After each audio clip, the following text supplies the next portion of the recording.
Hello, Noah from Flatline Company.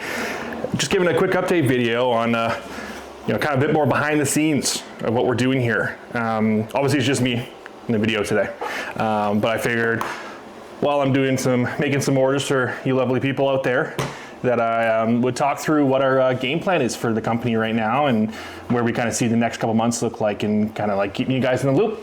And I think I was kind of just like a little intro video talking about where we are, what we're doing, and who we are, because you realize we haven't really done that much. So I'll start with that, and you get to watch me try to multitask at the same time, which will definitely go well and not go poorly. So I apologize for the orders who get these ones.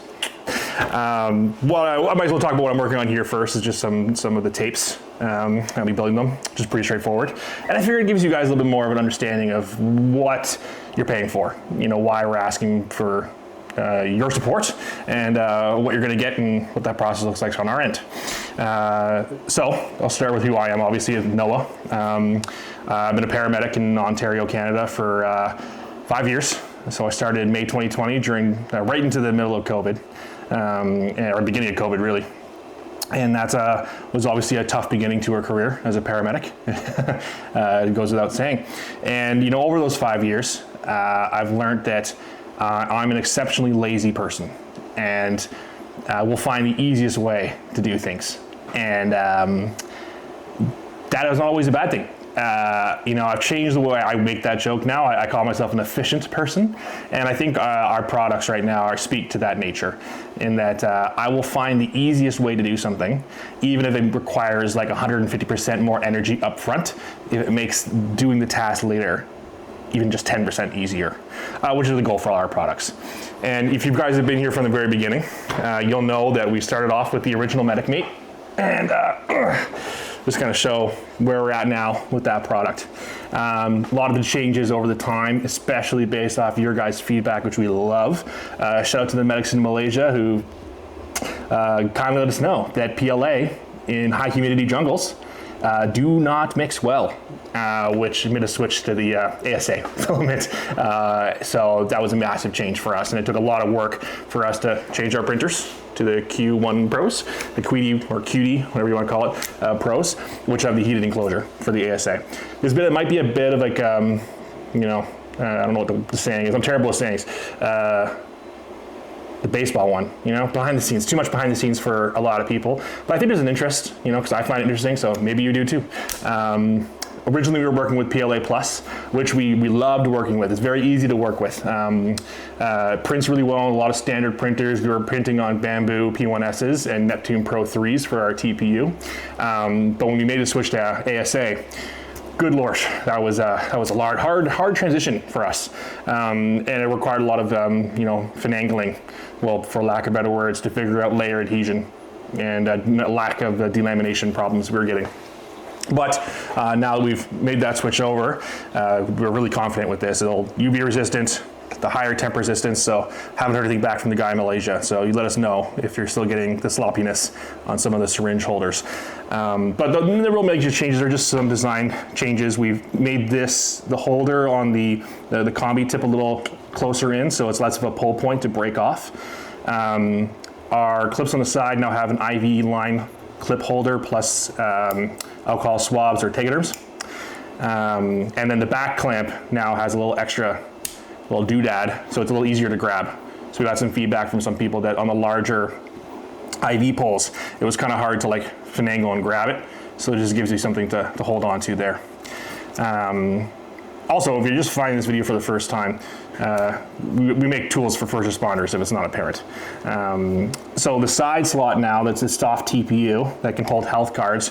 We realized that we had extra space to work with, so we ended up changing it so that it has some different size hexagons, so it can fit some needle caps or take some scalpels or tools, like really anything, right? Like even these nippers, I can shove into one of these side holes.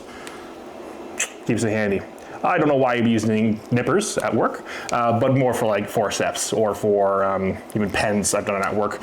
And those are the main changes in the original MedicMate series. Obviously the hot swappable color taps, that's new. And then just kind of narrowing down our design process. So now the little tab here can go into the same place that the white flush tips go into, because we were getting feedback that having this dangle got in the way, which is true. And we can only make these changes because of feedback from you guys. That's the major change from this one. The other major product change that we've had is obviously the tape, which if you haven't seen is just a tape holder, the tool for adhesive placement and efficiency. We think we're funny. So we've changed the orientation for the build so that it goes in line with the layer line, so it's a lot stronger. And we added a little pocket clip, just so that if you do want to keep it on your monitor pocket, you can do that. And this has the extra addition of electrical tape versions, and we still have the 2-inch and the 3-inch version as well on the website.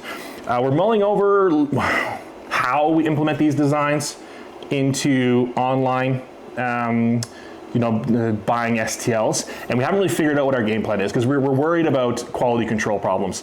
Our designs, we build and we design in our CAD software, obviously, with the knowledge of our material limitations. So ASA has issues compared to PLA. We design our features off this. So our problem is if we start putting everything online, like the Medicmate, it's too complicated, and we'd have quality control problems, and we're not comfortable with that yet. And that's because we're young, in our experience, and we might get there. So that we're not completely off the table there. The other major change is to the door drop. Haven't really done many videos about this yet. It's one of my favorite ones, to be honest. It's just we've been so busy. It's a door wedge. So it has a soft outer TPU with a little claw here that can go into doors, so door frames hold, or you can wedge it in the top corner of a door, and it's got a nice little handy oxygen key. And we have a glow-in-the-dark label as well that you can order. And that just makes it so that if you're going into an apartment building and you're carrying all your bags, you've got your Lucas, your defib, and if you're a single responder, like I'm on a solo response unit, you can prop open doors for other crews to follow you behind. And then you're not trying to buzz into an apartment code, as we all know. Or if you're trying to carry someone out of the house, it's helpful because you can just prop open a door and you don't have to worry about someone trying to hold it open for you or a family member getting in the way, that kind of stuff. Something I use on the daily. So that just major changes, a little bit changes the geometry on the TPU, make it a little bit more grippy but still strong enough, and having that center be ASA. Makes it withstand the forces of a door closing. And obviously our Setho clip. I'm pretty excited to say that we're working on a version for the Eco 500. Very hard to get our hands on in Canada right now, but we're working on that. And I'm also working on a Littmann lightweight version, because the shape is a little bit too different for our standard stethoscope clip.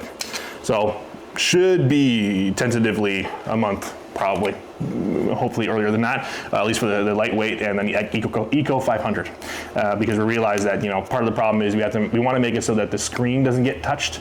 And that's what people are giving us feedback on, is the problem with the Eco 500 is that the screen turning on means the battery dies. Personally, I just use a MasterCard Cardiology, and I like that, but figured why not make that too. So keep looking for that. I might change the camera angle so you guys can see what I'm doing better, because you probably can't see if I'm working on things from here. I might talk, might not, might just let that go fast. So who knows? You'll see in a second.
Inside baseball. I remember the saying. It was in there. It was in there. Anyways, so yeah, you just watched the process of making, how we go about making our products, and the quality control that we put in, and how our current operations operate. Figured it'd be nice to see, get to know what goes into the products that we make, and where the future goes. Thanks for watching if you stayed this long. And go Blue Jays. And stay safe out there, guys, and have a great day.